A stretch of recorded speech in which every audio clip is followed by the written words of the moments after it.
Hi, everyone. Welcome to our career series workshops. We're going to have a great speaker on resume writing, Sarah Dutille. I am Cecilia Venosta-Weigel. For those of you who don't know me, I'm president of the Center for the Women of New York. And the Center for the Women of New York advocates for women's rights and full equality since 1987. CWNY has been empowering women to reach their full potential by offering services that provide skills, information, and support they need to address economic, emotional, and legal challenges. We have two locations. Here are two locations, like one in Bayside, Queens, in Fort Taunton, and the other one is we have an office in Queensboro Hall. My slides. And again, welcome to our resume writing workshop today. The Center for the Women of New York does offer educational services and classes. We have webinars on domestic violence, trafficking awareness, health and wellness, financial literacy and independence, and career advancement, like such as this one. We have services, ongoing services. We have a couple of support groups, one for women in crisis, another one for caregivers, those of us who take care of all aging family members or friends. We have ESL classes. What am I missing? I felt that I'm missing something. And we do referrals. So if you don't know if we offer a service, get in touch. We'll make sure we guide you in the right direction.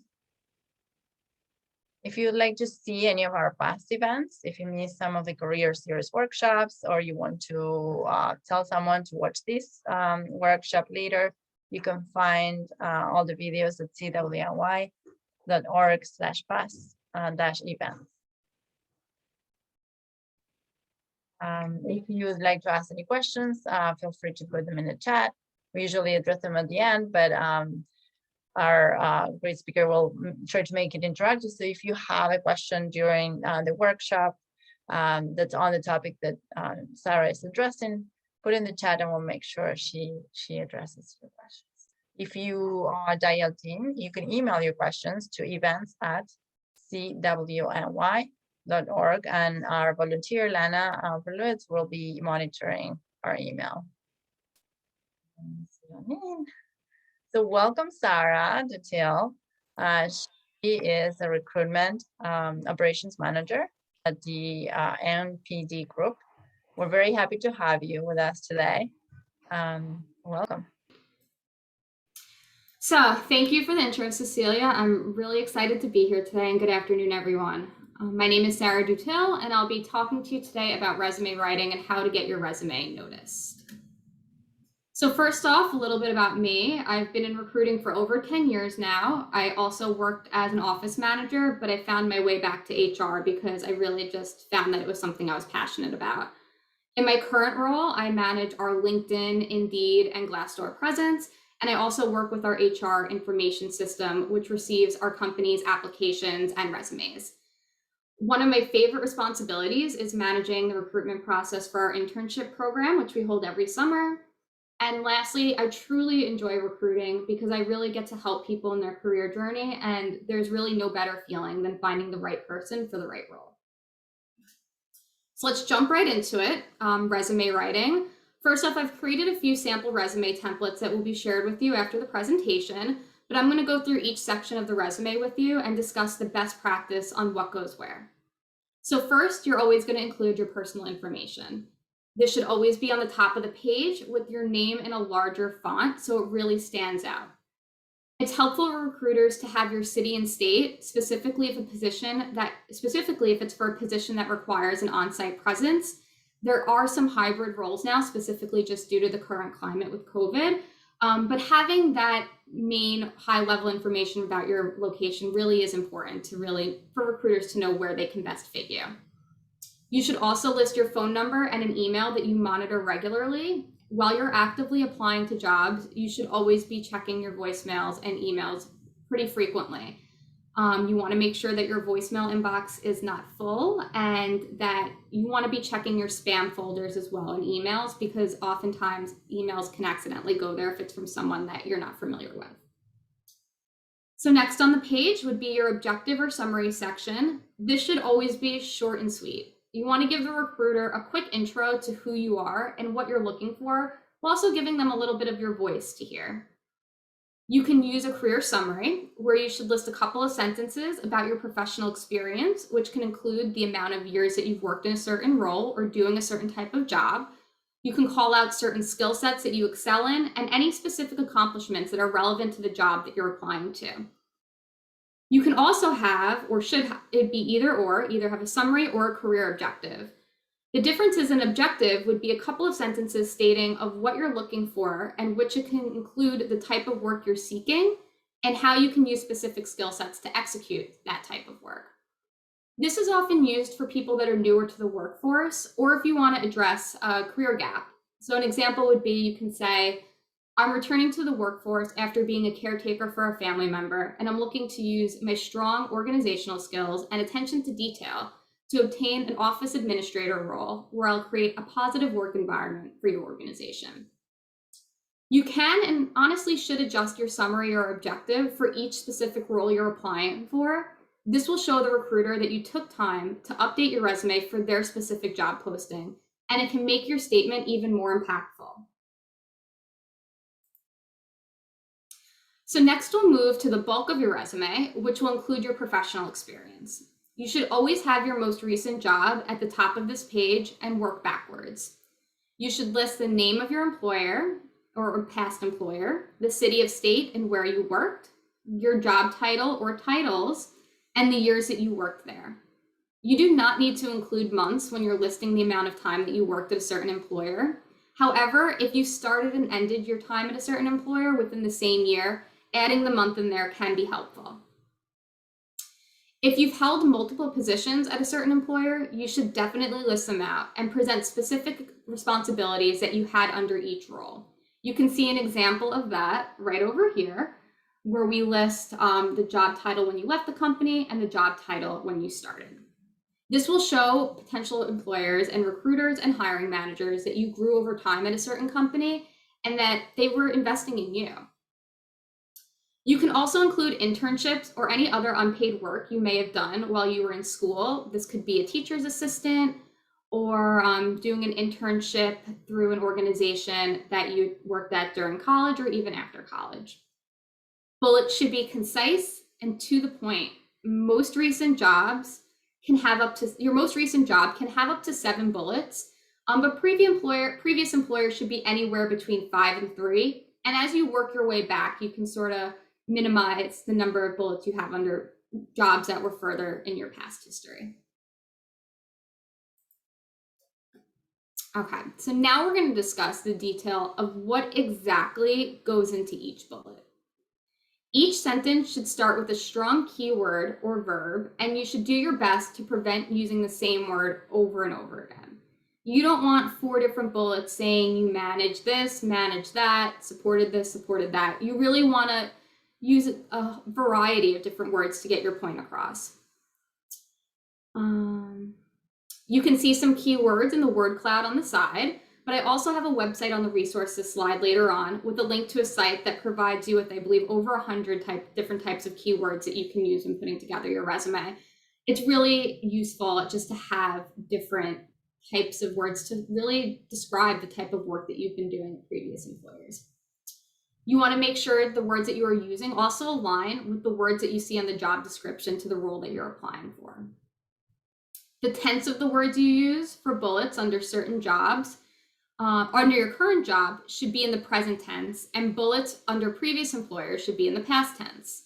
For example, at your current job, you manage a certain process, but at a previous job, you managed a certain process. I know that sounds very tedious, but it really is important because recruiters and hiring managers will notice this when reviewing your resume. You should also do your best to include the following. You should include metrics of work you performed and quantifying certain tasks you accomplished. So an example could be that you coordinated the schedules of 50 plus contractors on a weekly basis. Numbers are important, and if you can put your experience into a number, that will stand out on your resume. You should also list out any specific projects or accomplishments. These can be initiatives that you managed or you're on your own, or ones that you supported with another group of people. An example could be you created a tracking process that efficiently allows hiring managers to review the pipeline of candidates that have applied to their roles. Recruiters like to see explicit examples of what you've done. And by providing numbers and specifics, this helps them really see what you can do at their organization. And it also shows what you have done, and you should be proud of all the accomplishments that you have completed at previous employers as well. So now we're going to talk about education, certificates, skills, and interests. Education should be listed first in this section, and you should provide the name of the college, university, or high school that you graduated from, along with the city and state, and any degree that you might have attained. You do not need to list the year that you graduated if you don't want to. Certification should be provided if you have one or some, and if they're relevant to the job that you're applying for. It is important to make sure that these certifications are active, as I know certain ones do expire. And you can also include training certificates from LinkedIn. I know that LinkedIn has a whole certificate program about different trainings you can take, or there's also some at community centers that can be listed under the next section as well, which would be professional development. Here you can list out coursework that you've completed that did not result in a degree. This shows the recruiter that you still put time and effort into developing yourself.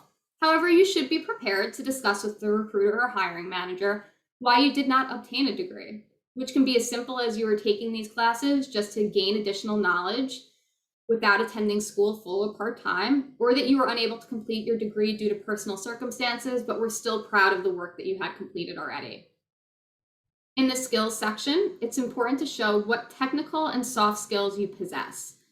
Examples of technical skills would be Microsoft Office, or Microsoft Outlook, Excel, PowerPoint, Teams.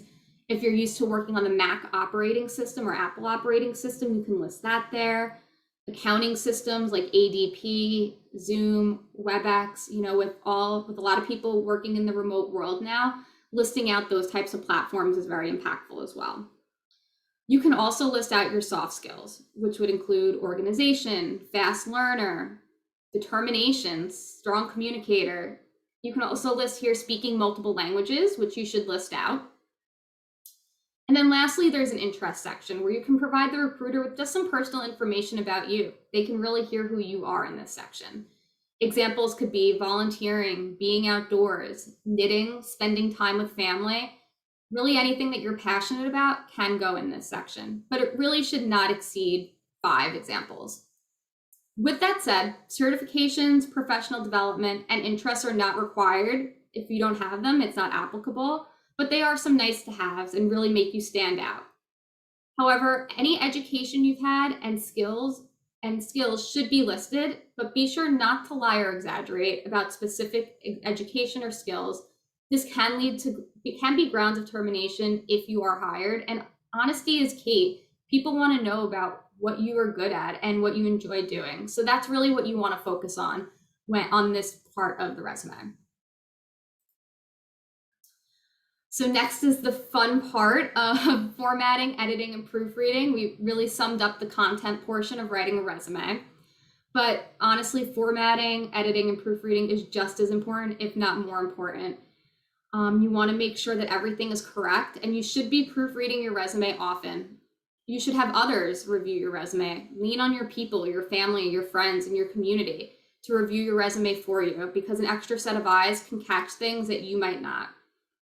For formatting, you should make sure that you're using fonts that are familiar. Arial, Calibri, Times New Roman. There are a few others, but you don't want to have anything wild. You really want something that really is showing your professionalism, and it makes it easier to read for recruiters. Headers and sections of different areas should have a consistent flow. For example, if all your employers are bolded, make sure every employer is bolded. If you're italicizing your job titles, make sure that every job title is italicized and in the same font size. You wouldn't imagine how many recruiters or hiring managers will pick up on these little things, and unfortunately will disqualify for that. So These are things that can be fixed and can be caught. So it really is important to make sure that you are making sure that everything flows. Oops, sorry about that. Flows correctly.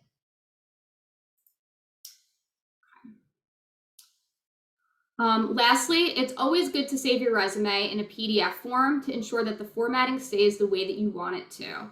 When you're sending a resume through an HR system, through LinkedIn, through Indeed, it can come through jumbled. So when you save it in a PDF, it freezes it in the way that you want your resume to be presented. Editing, when it comes to editing, you might have multiple copies of your resume that are relevant to different types of jobs and different types of sectors that you're looking at. It shows that you are making your resume specific to the job that you are hoping to obtain. The length of your resume should really be no more than 2 pages. You want to keep it concise and to the point. And I will stress again, proofreading is crucial. I'm not gonna lie, reading a resume over and over again is not fun, it's tedious, but it is important. And as mentioned, some recruiters and managers will disqualify a candidate. Lean on your people, they will be more than happy to help you. And the services here as well seem like they can be an extra set of eyes as well. So addressing employment gaps. This is an important thing to discuss as well. It's a lot more common than people think it is. And it really is important to address them head on and honestly. Don't lie. Don't try to fudge employment periods to cover up a gap, because if an employer finds out, that can be reasons to terminate employment even after you have started. Like I said, employment gaps are pretty normal. It happens to a lot of people, and recruiters and hiring managers just want to know your story. You want to provide a simple and to the point explanation of the gap, if applicable. Provide information on anything you did during that period that could be considered career or skills development. An example of this is that you took time off to further your education, or you took time off to care for a family member, which improved your organizational skills and just showed how dedicated you are. It's also important to prepare talking points prior to a phone screen or interview, so you know what you want to say. You want to prepare, you want to feel confident when you're discussing this part of your experience. Certain gaps do not need to be explained. So for example, if in the past 10 years you worked at 3 jobs, you can list out these 3 employers and leave the rest off your resume to avoid showing a gap. You can then talk about those previous job experiences during an interview if it's relevant to the job that you're applying for. You can address an employment gap on your resume in the following sections. You can do so in a cover letter. These aren't necessarily required as much as they used to be. I did provide a link in the resources slide to cover letter writing, so you can get some information there. But this can be a good place to explain a gap, and you should do so in 2 to 3 sentences at most.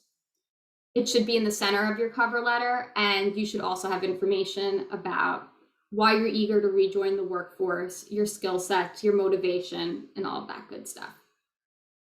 You can also address a gap in your objective section, as mentioned earlier. You can use this section to inform an employer of why you're looking to return to the workforce and briefly mention why you had to leave. And some people even mention the gap in their experience section. They'll have a section of being a stay-at-home mom. This is an appropriate method where if you've gained skill sets during that gap that apply for the role that you're applying for.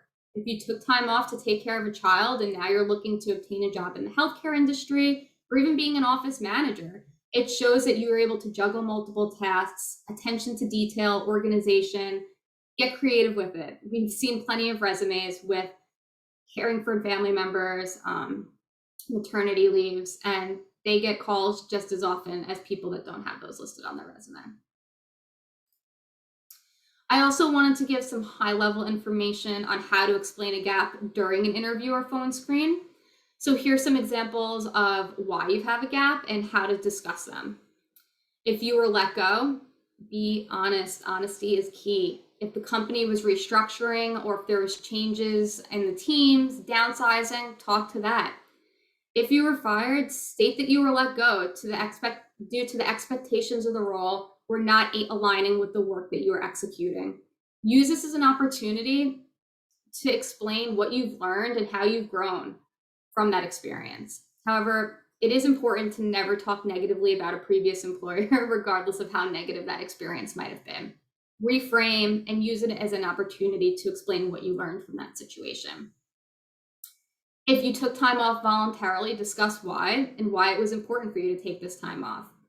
Taking time off to further your education, start an entrepreneurial passion of yours, even taking time off for mental health. Those are all valid and important reasons of why you might decide to take time off voluntarily. If you or a family member is ill, if you're a caretaker, or if you needed to take off for maternity leave, you should address this simply and directly. You don't need to go into extreme detail if it's about a family member, but you can, again, explain skill sets that you learned during this time off. Lastly, if you went back to school, this is a great example for an employment gap. Be prepared to discuss what you were studying, how it makes you a more valuable employee, and what you enjoyed most about taking that time to really focus on your own professional development. So to wrap things up, I wanted to summarize just a few of the key and most important things to keep in mind while you embark on your job search. If you can customize your resume to each job you apply for, especially the ones that you are particularly interested in, do it. You can read the job responsibilities in the job description and adjust your experience bullets to specifically address the responsibilities listed.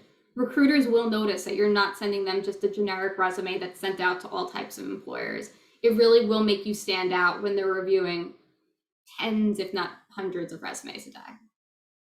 If you're using an objectives section, make those couple of sentences strong and persuasive. Let the recruiter hear your voice, hear your passion, and hear why you are the person for this job and your objectives that you're looking for in your professional development. Formatting your resume correctly, especially your professional experience section, is crucial. You want to ensure that your skills and accomplishments are being highlighted in the best way, and you'll do this by the use of key, strong words. Your resume should honestly be a living document. It should be something that's updated regularly, especially if you see that you're not getting traction in your job search. When I was looking for a job at some point, I probably updated my resume 4 to 5 times within a couple of months. Just moving some words around, changing words, the order of bullets can make a difference. And again, don't forget to do spelling content checks, save as a PDF. And also when you're saving your resume, save it with an appropriate title. There's so many times where we'll get resume 1 or resume 2. You want it to be your name. You can put a date there. You can put the title of the job that you're applying for. Make sure that it's something relevant. How to land an interview. Honestly, searching for a job is a job. It can be tedious, tiresome, it can beat you down, but it will be worth it once you identify a job that you enjoy. Use this time to think about what you want to do, what your passions are, and be proud of the skill sets that you have. Make sure that that's shining on your resume. That's something to be proud of, and you really want the recruiter and hiring manager to hear your voice. And lastly, be confident and don't let rejection get you down. We've all been there. We've all had rejection. But remember, sometimes getting a no to a job just might be a not now. There's plenty of times where at my job, someone might interview for a role and it's not the right fit, but a couple months later, a role does open up. And if that person really shined through on their resume, we'll reach out to them again and have them apply for the new job that opened up. Attitude and effort is something that will shine through, and people will pick up on the energy that you give off. So it really is important to make sure that you're going into interviews and phone screens with a confident mindset. Lastly, like I said, ensure your voicemail inbox is not full. Check your email and spam folder frequently. Here's a list of some references that you can refer to. Indeed has some great resources on how to write a resume, summary guides, objectives, keywords, explaining gaps. As mentioned, I also provided some information on how to write a cover letter in there as well if you need that. Job boards that are often being used nowadays are LinkedIn and Indeed right now really are the most popular, but you can also use ZipRecruiter, Career Builder, and Monster. Glassdoor right now really is more of a employment review page. So if you're interviewing for a job, you can go there and get a little bit more of information about that role, about the company, and have some additional info to provide when you're speaking to a recruiter or a hiring manager. So with that, I'm open to any questions. Thank you to the Center of the Women of New York for having me today. I wish you all the best of luck on your job search. If you want, you can connect with me on LinkedIn and just mention that you are part of this webinar. And like I said, now I'd be more than happy to answer any additional questions that you guys might have. Thank you.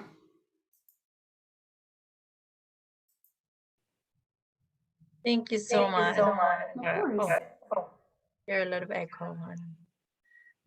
Thank you so much for your presentation. I felt that you responded to many of the questions I was planning on asking. Okay, great. I just read recently, and I wish I remember where I was, that a lot of moms are hired now because they are really ready, like after COVID, and have like really good, you know, energy to come back to the workforce. And I'm sure that, happens with many women that have either lost their jobs, and like with childcare and everything people need to juggle. It's been really tough on women, especially. Absolutely. And that's why it's so important. Like I say, more people have been there than people think. It's so easy to individualize a certain circumstance that you're in, but we're a lot more alike than most people realize. A lot of people have employment gaps for personal, professional reasons. And as long as you're able to just reframe it and really explain what you learned, what you've done, that's part of your journey. And recruiters and hiring managers respect that. So it's important. And a lot of people have been there. We've hired plenty of women that have full-time mom on their resume, and they list out all the things that they juggle. So it really is, it's something that's valuable to include. Absolutely. Let's see some questions coming in. Question from Randy. In order to keep your bullet points on your current job limited to 7, how do you suggest prioritizing? So prioritizing would be, look at the job description of what you're applying to. Like I said, most likely you are going to have multiple versions of your resume. So you really want to make sure that the bullets on your resume for the job that you're applying to are applicable to what you want, the job that you want. Like I said, metrics and accomplishments are important. So really having those called out is something valuable to have, making sure that you are including things that you did the full cycle of. So if you created a process, you can say you identified the problem, you worked with stakeholders to come up with a solution, and now you executed executed the solution, I mean. So finding things that you can sort of talk the whole way through is important. And things that you're proud of, things that you want to speak to. Like I said, passion really comes across in someone's resume. You can tell when someone's passionate about accomplishments. So really focusing on those things is really important. In a cover letter, what stands out? Like I said, cover letters really, where I'm at now, they aren't used that often. I will say the best way to write a cover letter is, again, short and sweet. Have a little intro, a couple sentences of an intro of who you are, what you're looking for, pretty much like an objective. Then you'll have a paragraph, 2 to 3 sentences about a summary of your experience, high level. If you have a gap, then you can discuss that, and then just wrap it up. Say, thank you for your time. I look forward to speaking to you soon. You don't know if you're going to get a call, but have that confidence. Show that you are going to get a call, and tell that recruiter, you want to speak to me. You want to hear what I have to say. So that's some information on that. Like I said, the resource on cover letter writing that's provided on the slide is really great. It has some good details there. So I do suggest you look at that as well. Thank you, Sarah. Then the next question. I was provided feedback to convert almost all of my resume to bulleted words and catchphrases rather than full sentences. What are your thoughts on that? Also, are cover letters still important, which you just... Yeah. So we'll talk about cover letters quickly. Look, some companies do require them. So if it's required, you should provide one. With that said, if it's not, I don't think you have to, unless there really is an employment gap that you want to give some full detail to. That is a good place where you can do that. But there are a lot of times where even if it's sent in, if it's not required, it might not be read. So if it's not required, put your time and energy and effort into that resume and making it the strongest resume you can. It'll be more important to customize the resume for the specific job than sending a cover letter that's not required. For changing your bullets to catchphrases rather than sentences, that's fine too.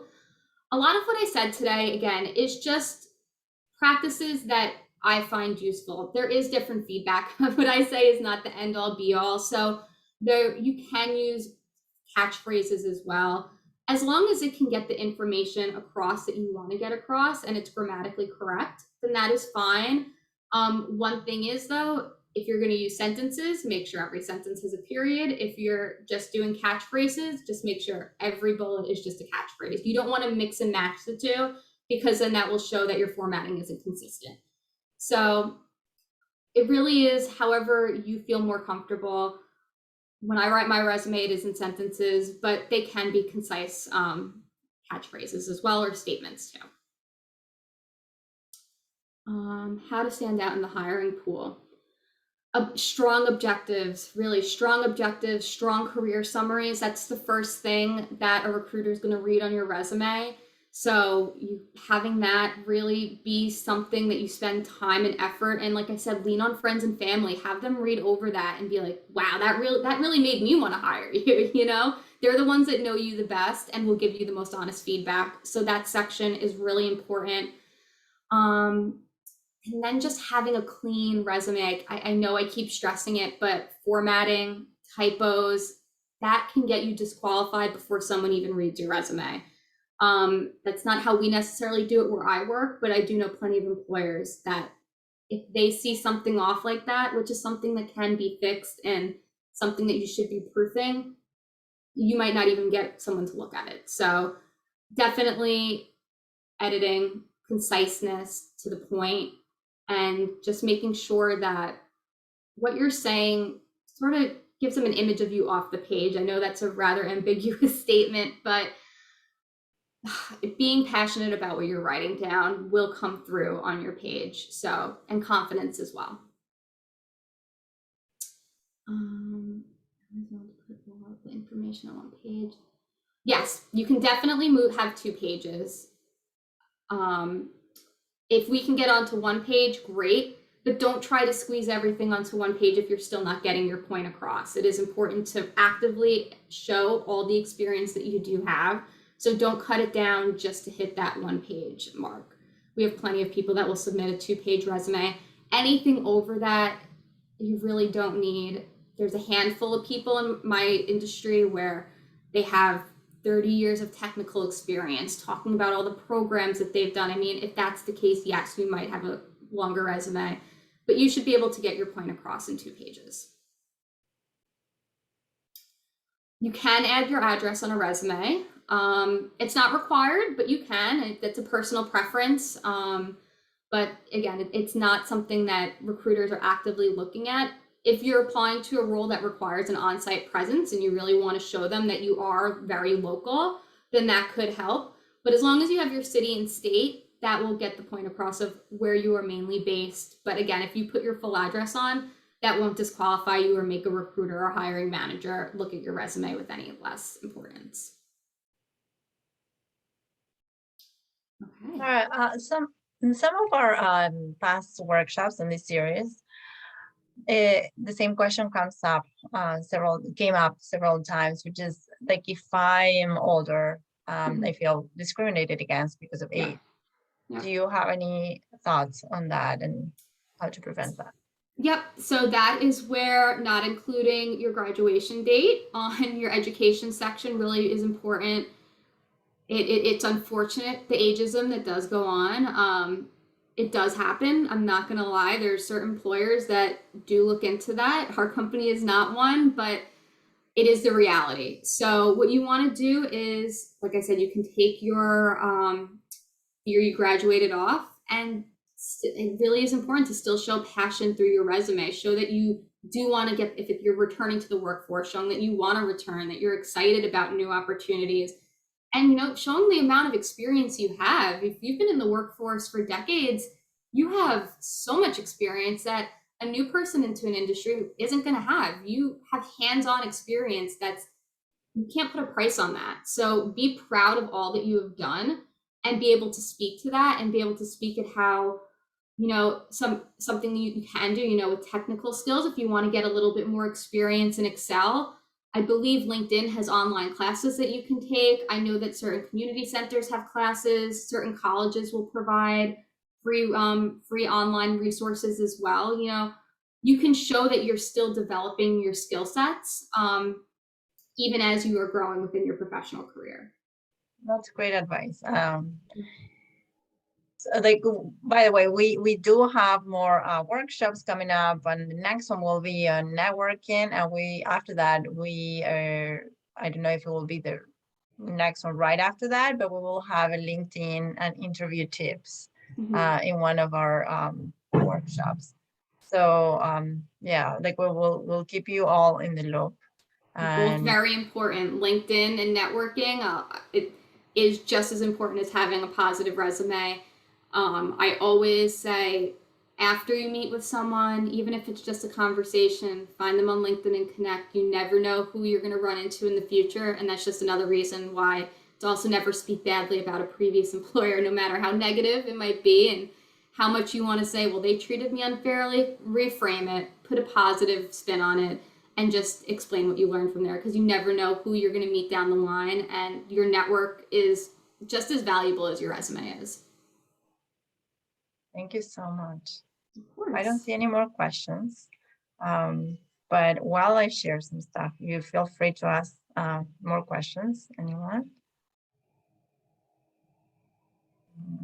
Second, we are very, very thankful for your presentation today on behalf of the center and all the women that we help. This was extremely valuable information, Sarah. Of course, thank you for having me. It was a pleasure, and whatever I can do to help in the future, I'd be more than happy to assist.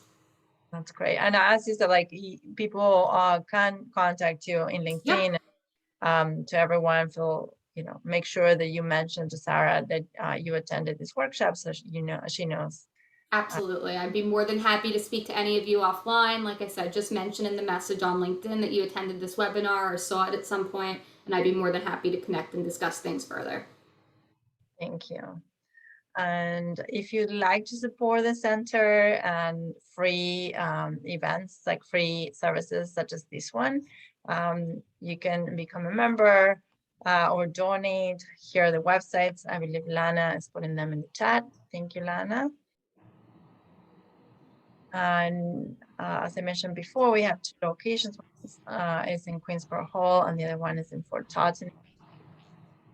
And here are phone numbers. Everything is on the website. Our website is twny.org, and you can find us there. We're also on social media, on Facebook, Twitter, Instagram, YouTube, and we have a brief podcast that we recently started. So love to have you for future workshops.